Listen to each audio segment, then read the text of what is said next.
Hello guys, welcome back with another video on the chapter Economic Reforms.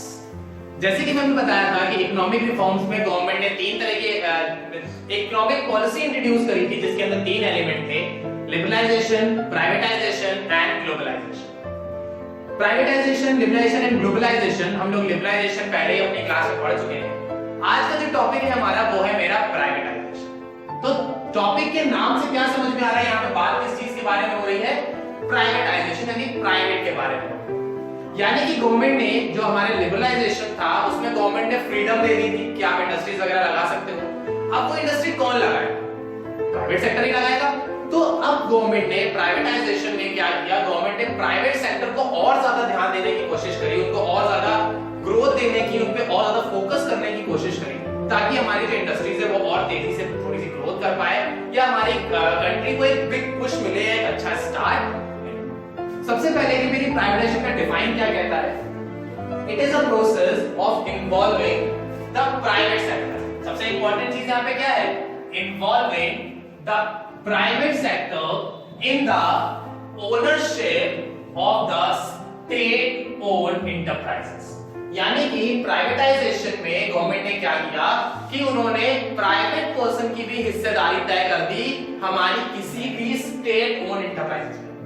State own enterprises को हम लोग यहाँ पे गवर्नमेंट इंटरप्राइजेस भी कह सकते हैं। यानी सिंपल चीज यहाँ पे क्या हुई कि गवर्नमेंट इंटरप्राइजेस मतलब जितनी भी मेरे गवर्नमेंट सेक्टर है उन गवर्नमेंट सेक्टर में अब हमारे प्राइवेट का भी हिस्सेदारी, भले 90% गवर्नमेंट की हो, 10% प्राइवेट हो, 60% गवर्नमेंट की हो, 40% प्राइवेट हो, बट यहाँ पे प्राइवेट का भी कंट्रीब्यूशन हो।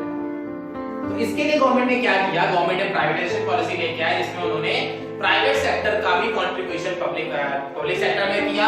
अब इसके दो तरीके थे, मतलब जो हमारा कंट्रीब्यूशन था इस कंट्रीब्यूशन के दो तरीके थे। पहला हमारा था विड्रॉल ऑफ इन्वेस्टमेंट और दूसरा था डिसइन्वेस्टमेंट। पहला क्या था? विड्रॉल ऑफ इन्वेस्टमेंट, दूसरा डिसइन्वेस्टमेंट। विड्रॉल ऑफ इन्वेस्टमेंट का मतलब क्या हो गया कि गवर्नमेंट ने क्या किया? अपनी इन्वेस्टमेंट जो थी वो विड्रॉ कर दी। अपनी इन्वेस्टमेंट विड्रॉ करने का मतलब क्या हो गया? फॉर एग्जांपल एक कोई गवर्नमेंट इंटरप्राइजेस है, उसमें 100% शेयर गवर्नमेंट का है। गवर्नमेंट का भाई हमें पूरी नहीं चाहिए, काम करो तुम हमें 40% मेरी कंपनी का पैसा दे दो, उसमें 40% हिस्सेदारी तुम्हारी। तो गवर्नमेंट ने क्या किया? अपनी उस एंटरप्राइजेस में से 40% हिस्सा अपना निकाल लिया, अपना 40% हिस्सा विड्रॉ कर लिया। तो जब कोई भी गवर्नमेंट अपने किसी सेक्टर में प्राइवेट वालों को कंट्रीब्यूशन देती है या उसमें हिस्सेदारी देती है तो वो कहलाता है विड्रॉल ऑफ द इन्वेस्टमेंट, कि गवर्नमेंट ने यहाँ पे अपना इन्वेस्टमेंट विड्रॉ कर लिया है और प्राइवेट का इन्वेस्टमेंट वहां पे इंजेक्ट कर दिया। इंजेक्ट का मतलब होता है अप्लाई करना और विड्रॉ का मतलब होता है निकालना। ठीक। सेकंड मेरा यहाँ पे था डिसइन्वेस्टमेंट। डिसइन्वेस्टमेंट का मतलब होता है इन्वेस्टमेंट ना करना। भैया हम इन्वेस्टमेंट ही नहीं करना, बात खत्म। अब जब हम नहीं करेंगे तो कौन करेगा? अगर गवर्नमेंट सेक्टर में गवर्नमेंट पार्टिसिपेट नहीं करेगी या गवर्नमेंट इन्वेस्टमेंट नहीं करेगी तो कौन करेगा? प्राइवेट करेगी। तो सिंपल सी चीज यहाँ पे मेरे दो चीजें थी, पहला था विड्रॉल ऑफ इन्वेस्टमेंट और दूसरा था हमारा डिसइन्वेस्टमेंट। विड्रॉल ऑफ इन्वेस्टमेंट में अपने उन्होंने शेयर बेच दिए थे, शेयर बेच के पैसा कमा रहे थे, और डिसइन्वेस्टमेंट में उन्होंने इन्वेस्टमेंट करना ही बंद कर दिया। देखिए हम इन्वेस्टमेंट करेंगे, तो जब वो नहीं करेंगे तो प्राइवेट वालों को अनफॉर्चुनेटली उसमें इन्वॉल्व। तो प्राइवेटाइजेशन का सिंपल सा मतलब यहाँ पे क्या हो गया कि जिसमें हमारी गवर्नमेंट ने पार्टिसिपेट किया था, कि गवर्नमेंट ने लोगों को इन्फ्लुएंस किया था या गवर्नमेंट ने लोगों को सपोर्ट किया था कि भैया आप आइए और हमारी इंडस्ट्री में कंट्रीब्यूट। ठीक। अब इसकी नीड क्या थी? मतलब ये मेरा प्राइवेटाइजेशन था, इस प्राइवेटाइजेशन की नीड क्या है? Need for the privatisation. तो नीड फॉर द प्राइवेटाइजेशन में सबसे पहले आता है PSUs बिकम अनसस्टेनेबल। जो मेरे पब्लिक सेक्टर अंडरटेकिंग थे या जितने मेरे पब्लिक सेक्टर इंटरप्राइजेस थे वो कैसे हो गए थे? अनसस्टेनेबल थे। अनसस्टेनेबल का मतलब वो अपने आप को सस्टेन ही नहीं कर पा रहे थे, अपने आप को एक जगह पे होल्ड ही नहीं कर पा रहे थे, अपने आप को एक जगह स्टॉप ही नहीं कर पा रहे थे, रोक ही नहीं पा रहे थे। क्यों? इनएफिशिएंट थे, करप्टेड थे, मोनोपोली क्रिएट हो चुकी थी। तो जो पब्लिक सेक्टर था वो इतना ज्यादा एफिशिएंट था ही नहीं, वो इतना ज्यादा सस्टेन यानी कि वो इस लेवल पे था ही नहीं कि वो आसानी से अपना काम या हमारी कंट्री को ग्रोथ दे पाए। तो पब्लिक सेक्टर के इनएफिशिएंट होने की वजह से ही गवर्नमेंट को प्राइवेट सेक्टर पे ध्यान देना। Second point, agriculture to industrial sector. यहाँ पे क्या हुआ कि गवर्नमेंट ने क्या किया, हमारे एग्रीकल्चर सेक्टर से वो मूव कर गए हमारे इंडस्ट्रियल सेक्टर। तो पहले एग्रीकल्चर सेक्टर था, तो हमें यहाँ पे इतनी प्राइवेटाइजेशन की जरूरत ही नहीं थी, क्योंकि एग्रीकल्चर में तो प्राइवेट का कोई मतलब ही नहीं बनता। लेकिन अब यहाँ पे क्या हो गया, मेरा एग्रीकल्चर से मूव कर गए थे इंडस्ट्रीज की तरफ, कि अब हमारे इंडस्ट्रियल सेक्टर पे ग्रोथ देनी थी या इंडस्ट्रीज पे ग्रोथ देनी थी, तो वहां पे हमें इंडस्ट्रीज पे कंट्रीब्यूशन ज्यादा देना था, तो वहां पे गवर्नमेंट ने प्राइवेट सेक्टर को ज्यादा। तो अब हमारा जो मेन सोर्स ऑफ लिविंग थी या मेन सोर्स ऑफ अर्निंग थी, वो एग्रीकल्चर की जगह इंडस्ट्री बन चुकी थी। अब इंडस्ट्री में तो दो ही तरह के लोग होंगे, या तो पब्लिक या प्राइवेट। जैसे एग्रीकल्चर में है, एग्रीकल्चर में ऐसा कुछ नहीं होता कि सरकारी किसान है कि प्राइवेट किसान है, ऐसा कुछ नहीं होता। वहां पे फार्मर मतलब फार्मर है, कोई गवर्नमेंट नहीं, कोई प्राइवेट नहीं। बट इंडस्ट्रीज में हमारी पब्लिक सेक्टर इंडस्ट्रीज होती है और प्राइवेट सेक्टर इंडस्ट्रीज होती है। तो जहां पे दो चीजों का इन्वॉल्वमेंट हो गया, तो इस वजह से गवर्नमेंट को, जैसे ही लोगों ने एग्रीकल्चर से अपने आप को इंडस्ट्री में शिफ्ट किया, तो गवर्नमेंट को भी पब्लिक सेक्टर से प्राइवेट सेक्टर में शिफ्ट होना पड़ा।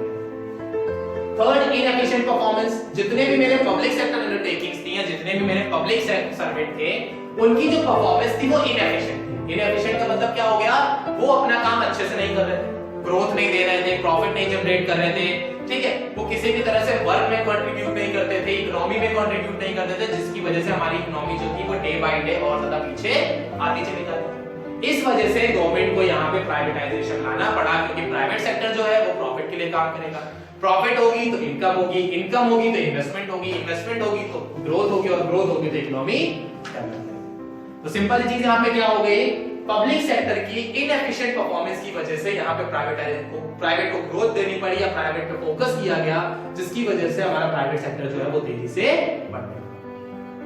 नेक्स्ट है ग्रोथ एंड डेवलपमेंट। ग्रोथ, अब जो भी हमने ये तीन काम किए कि पब्लिक सेक्टर एफिशिएंट नहीं था, ठीक है, इनएफिशिएंट परफॉर्मेंस थी, एग्रीकल्चर से इंडस्ट्रीज की तरफ मूव कर रहे थे, या जो कुछ भी चीजें हमारी हो रही थी वो सब हम लोग किस लिए कर रहे थे, for the growth and the development. Growth and development के लिए ये सारी चीजें हम लोग कर रहे थे। तो ये हमारे कुछ जरूरतें थी जिसकी वजह से हमें प्राइवेटाइजेशन करना पड़ा। क्या क्या थी, हम लोग एग्रीकल्चर से इंडस्ट्री की तरफ मूव कर रहे थे, पब्लिक सेक्टर इनएफिशिएंट था, परफॉर्मेंस इनएफिशिएंट थी, और ग्रोथ एंड डेवलपमेंट के लिए हमें इंडस्ट्री की जरूरत।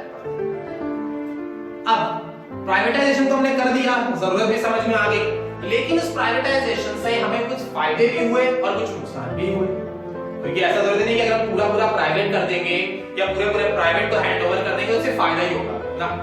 प्राइवेटाइजेशन से हमें कुछ फायदे भी हुए और हमें कुछ नुकसान भी हुए। फायदे क्या हुए, सबसे पहले बेनिफिट क्या मिला, ग्रोथ एंड डेवलपमेंट। क्योंकि जब प्राइवेट सेक्टर को हमने हैंड ओवर कर दिया तो प्राइवेट सेक्टर ने ज्यादा से ज्यादा प्रोडक्शन किया। क्यों? क्योंकि उन्हें इनकम चाहिए, प्रोडक्शन ज्यादा होगा, इनकम ज्यादा होगी, इनकम ज्यादा होगी, प्रॉफिट ज्यादा होगा, प्रॉफिट ज्यादा होगा तो अपने आप ही आप ग्रो करने लग जाएंगे। तो प्राइवेटाइजेशन से पहला फायदा क्या हुआ, growth and development. Second, diversification of the production या डाइवर्सिफिकेशन ऑफ द इंडस्ट्री भी यहां पे हम लोग इसको कह सकते हैं। तो डाइवर्सिफिकेशन ऑफ द इंडस्ट्री में यहां पे क्या हुआ कि हमारी जो इंडस्ट्रीज थी वो डाइवर्सिफाई हो गई थी, यानी वो डिफरेंट एरियाज में ग्रो कर रही थी, डिफरेंट सेक्टर्स में ग्रो कर रही थी। क्यों ग्रो कर रही थी? क्योंकि अब हमारा प्राइवेट पर्सन है तो भाई उसको तो यहां से भी पैसा लाओ, यहां से भी पैसा लाओ, ये भी काम कर ले, वो भी काम कर ले, यहां से भी पैसा जनरेट कर ले, वहां से भी पैसा जनरेट कर ले। क्योंकि प्राइवेट का मेन मोटिव क्या है, पैसा कमाना। तो वो ये सोचता है कि मेरे जितने ज्यादा से ज्यादा सोर्स ऑफ इनकम हो, जहां जहां से पैसा ज्यादा ज्यादा आ जाए उतना मेरे लिए बेटर है। तो उसने मल्टीपल सोर्स ऑफ इनकम या मल्टीपल इंडस्ट्रीज खोलने के बारे में सोचा, जिससे हमारी जो इंडस्ट्रीज थी वो भी डाइवर्सिफाई नेचर की हो गई थी और हमारा जो प्रोडक्शन था वो भी इंक्रीज। अब जब ग्रोथ हो रही है, डाइवर्सिफाई हो रही है, पैसा आ रहा है, पैसा आएगा अपने आप बेटर क्वालिटी ऑफ लाइफ आप। इंडस्ट्रीज होगी तो गुड्स बनेंगे। अब जैसे हमारे पास पहले के जमाने में लोग हाथ से पंखा हवा करते थे, उसके बाद टेबल फैन आ गया, फिर सीलिंग फैन आ गए, एसीज आ गए, पोर्टेबल एसी आ गए। तो ये कैसे आया? क्योंकि इंडस्ट्री सेटअप हुई। जब इंडस्ट्रीज सेटअप हुई है तभी तो ये चीजें हमारी मॉडर्नाइज हुई। पहले हम लोग के घर में रेडियो चलते थे, खाली पहले ट्रांजिस्टर थे, फिर रेडियोस आ गए, रेडियोस के बाद हमारे पास टीवी, वो हमारे ब्लैक एंड व्हाइट टीवीज आए, फिर कलर टीवी आए, फिर एलईडी टीवी आए, एलसीडी टीवीज आ गए, प्रोजेक्टर्स आ गए, मॉडर्नाइज हुए। तो मॉडर्नाइज कैसे हुए? जब हमारे पास इंडस्ट्रीज एस्टैब्लिश्ड हुई, इंडस्ट्रीज आई, तभी तो मॉडर्नाइज हुए, तभी तो बेटर क्वालिटी ऑफ लाइफ बन गई।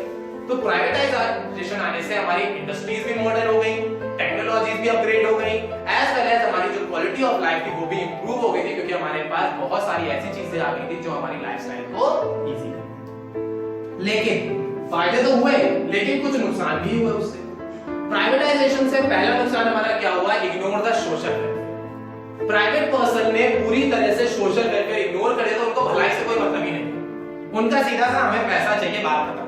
तुम जितना ज्यादा पैसा दोगे तुम मेरे लिए उतने अच्छे हो, तुम जितना कम पैसा दोगे मेरे लिए उतने खराब हो। हमें वेलफेयर नहीं करना, हमें भलाई नहीं करनी, हमें चैरिटी करने में मतलब नहीं। तो प्राइवेटाइजेशन आने से जो सोशल वेलफेयर था वो इग्नोर हो गया। सोशल वेलफेयर इग्नोर होने का मतलब क्या हो गया कि इन्होंने इग्नोर किसको किया, पुअर पीपल्स। क्योंकि जो प्राइवेट पर्सन है वो काम किस लिए कर रहा है, इनकम के लिए, प्रॉफिट के लिए। अब उसको इनकम कहां से मिलेगी, रिच सेक्शन से। तो प्राइवेट सेक्टर ने पूरी तरह से पुअर पर्संस को इग्नोर कर दिया था, पुअर सेक्टर्स पे ध्यान ही नहीं दे रहे थे, जिसकी वजह से हमारे रिच और पुअर के बीच में एक गैप क्रिएट हो गया था कि अमीर और अमीर होते जा रहे थे और गरीब और ज्यादा गरीब होते जा रहे थे, जिस वजह से हमारी जो इंडस्ट्रीज थी वो ग्रो, मतलब जो इंडस्ट्रीज तो ग्रो कर रही थी बट हमारी ओवरऑल जो इकोनॉमी थी वो ग्रो नहीं कर रही। सेकंड जो सबसे बड़ा हमारा डिसएडवांटेजेस आया और इसकी वजह से हमारी इकोनॉमी में बहुत ज्यादा असर पड़ा वो था हमारा इन्फ्लेशन।